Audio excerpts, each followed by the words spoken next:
अस्सलामुअलैकुम दोस्तों आखिरकार जो पाकिस्तान रेलवे और चाइना रेलवे का एक तज़किरा किया जाता था कि पाकिस्तान और चाइना को आपस में लिंक किया जाएगा रेलवे के ज़रिए, उसका प्रपोज प्रोजेक्ट भी सामने आ चुका है।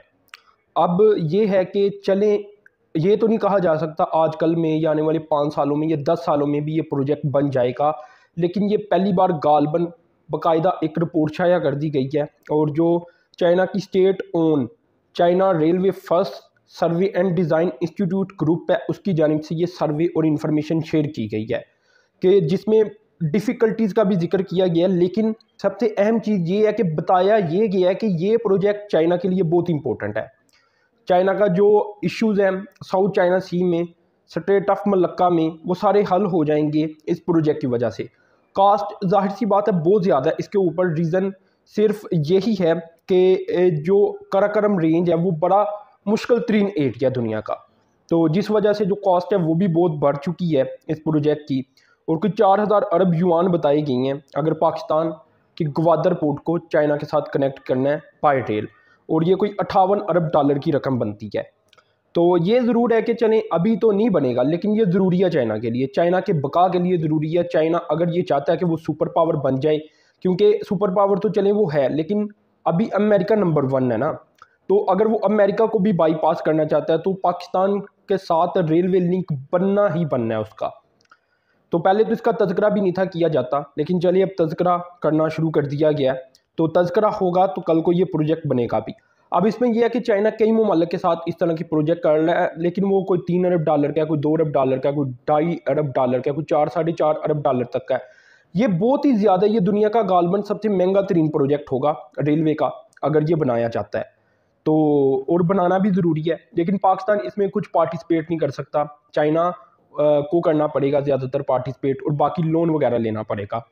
लेकिन ये फिर मैं कहता चलूँ कि अभी तो मेन लाइन 1 भी आपको पता है कि जो 10 अरब डॉलर का प्रोजेक्ट है उसके ऊपर भी पेशरफ्त नहीं हो रही, लेकिन ज़रूरी है चाइना के लिए, होगी इंशाल्लाह। जब हालात साजगार हो जाएंगे तो ये चीज़ें बननी है, और जो चीज़ें हैं वो तब्दील होनी है। चाइना ने खुद को सुपर पावर बनाना है, तो इसके लिए उसे ये ग्वादर पोर्ट चाहिए, ये ज़मीनी रास्ता पाकिस्तान का चाहिए।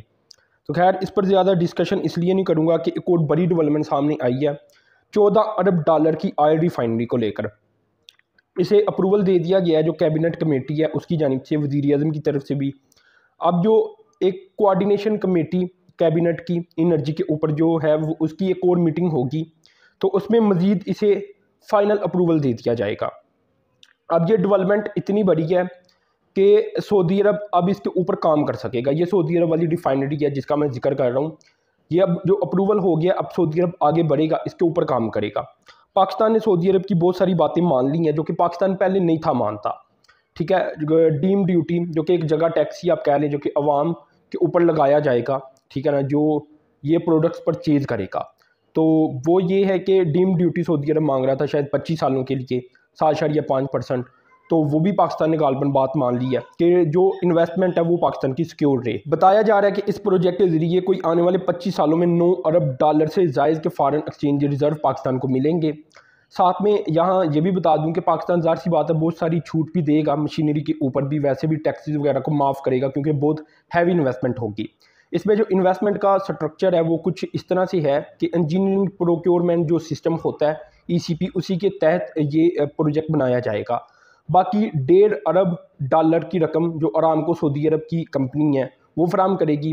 1.5 अरब डॉलर पाकिस्तान की Pakistan state oil company PSO वो फराम करेगी। बाकी लोन की शक्ल में पैसे इकट्ठे किए जाएंगे। ये 10 से 14 अरब डॉलर इसकी लागत होनी है, तो बाकी सारा लोन होगा। अब इसमें कुछ अदारे भी आ जाएंगे, जब सऊदी अरब की अरामको कंपनी आएगी ना, तो उसके साथ कुछ मज़ीद अदारे भी आ जाएंगे जिसमें सऊदी अरब के बैंक होंगे जो पहले भी पाकिस्तान को सपोर्ट फराम करती हैं, तो वो भी पैसा इन्वेस्ट करने को तैयार होंगे इस रिफाइनरी के अंदर, लेकिन उनसे एज ए लोन लिया जाएगा। साथ में एक चाइनीज़ कंपनी भी इन्वॉल्व होगी जो कि शायद इसके स्ट्रक्चर में इन्वॉल्व हो, इसकी कहा जा सकता है कि इसे बनाने में इन्वॉल्व हो, और साथ में चाइना इसके ऊपर लोन भी फराहम कर सकता है पाकिस्तान को। तो ये वो सारी चीज़ें हैं जो कि सामने आ चुकी हैं इस प्रोजेक्ट को लेकर। ये जो ऑयल रिफाइनरी की बात की जाती थी कम्प्लेक्स बनाने की, अब ये कोई 3.5 लाख बैरल पर डे की रिफाइनरी होगी, और साथ में पाकिस्तान कोशिश करेगा कि लोकल रिफाइनरीज को अपग्रेड भी किया जाए, क्योंकि अभी लोकल रिफाइनरीज फर्नेस ऑयल ज़्यादा प्रोड्यूस करती हैं। तो वो जो फर्नेस ऑयल प्रोड्यूस होता है वो किसी काम का नहीं रहता, पहले पावर प्लांट में इस्तेमाल होता था। पाकिस्तान को चाहिए होता है हाई स्पीड डीजल और गालबन लाइट स्पीड डीजल, तो ये चीज़ें पाकिस्तान को चाहिए होती हैं। तो ये कम निकलती हैं, जिसकी वजह से जो कहा जा सकता है कि प्रॉफिट मार्जिन है और जो फ़ायदा वो मुकम्मल तौर पर पाकिस्तान नहीं उठा पा रहा। अब ये जो रिफाइनरी होगी ये state of the art refinery होगी, काफ़ी जदीद रिफाइनरी बनाई जाएगी। तो इससे जो बोझ है पाकिस्तान के ऊपर वो कम होगा, क्योंकि पाकिस्तान अभी बहुत सारी जो रिफाइंड प्रोडक्ट हैं वो भी इंपोर्ट करता है, फिर पाकिस्तान को नहीं करनी पड़ेगी। अभी भी जो हमारी रिफाइनरीज है वो हमारी मुल्क की ज़रूरत को पूरा नहीं करती, ठीक है ना। तो रिफाइनरीज को अपग्रेड करके यूरो 5 क्वालिटी का किया जाएगा, पेट्रोल का भी और डीजल वगैरह सारा कुछ। तो इससे फिर पाकिस्तान को इंशाल्लाह बड़े फ़ायदे होने जा रहे हैं, बड़ी बड़ी हैवी इन्वेस्टमेंट पाकिस्तान में आने जा रही है। अच्छा वक्त पाकिस्तान का मेरे ख्याल से शुरू हो चुका है। खैर आपने लाजमी चैनल को सब्सक्राइब करना है, साथ में जो बेल के आइकन पर क्लिक करना है। अब तक के लिए इतनी था। अल्लाह हाफिज़।